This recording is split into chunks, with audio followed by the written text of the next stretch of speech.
Gen Z and Gen Alpha, makinig kayo. 10 rules para maging successful sa buhay. 1. I-delay ang pakikipagrelasyon. Kung wala ka pa namang 21 years old, mas makakabuti na unahin mo muna ang paghubog ng sarili bago pumasok sa seryosong relasyon. Focus ka muna sa personal growth mo kasi naman, kesa naman unahin ang kaartihan. 2. Maging responsable sa desisyon sa pakikipagtalik. Ang maagang pakikipag-sex ay may kaakibat na emotional, mental at financial consequences.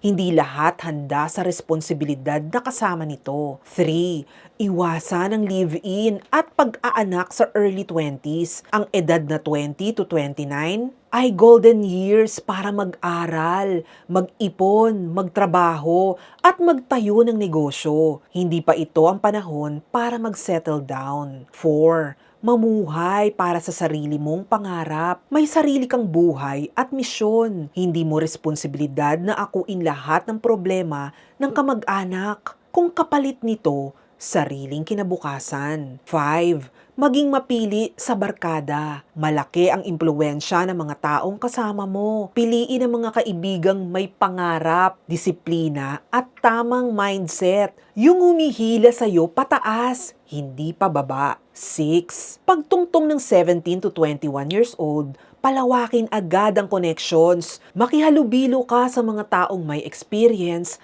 at tagumpay. Marami kang matututunan sa kanila. 7. Gawing mahalaga ang sarili. Pagdating ng mid-20s, siguraduhin may skills at value kang inaambag. Ang taong may silbi at kakayahan ay laging may oportunidad. 8.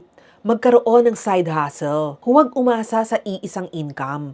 Magtayo ng extra source na pwedeng lumago at magbigay ng financial freedom para sa future. 9. Maging matalino sa pagpili ng makakasama sa buhay. Huwag magpadalos-dalos. Hindi sapat ang love lang. Kailangan ng respeto, values, at tamang desisyon.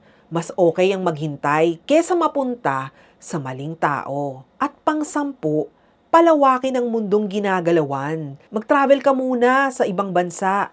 Madami kang matututunan at makikilala. Kung may pagkakataon, mag-explore ng opportunity sa labas ng bansa. Minsan ang paglago kapag handa ka nang magsimula muli sa bagong lugar. Ang tagumpay, hindi minamadali. Pinaghahandaan yan. Ikaw ang may hawak ng direksyon ng buhay mo. Kaya huwag kang padalos-dalos sa buhay. Oy, real talk lang ha. Kung tinamaan ka, may katotohanan. I-comment mo na ang opinion mo at i-share mo na kung nakarelate ka. Maraming salamat sa panonood. This is Ella. See you sa next Real Talk.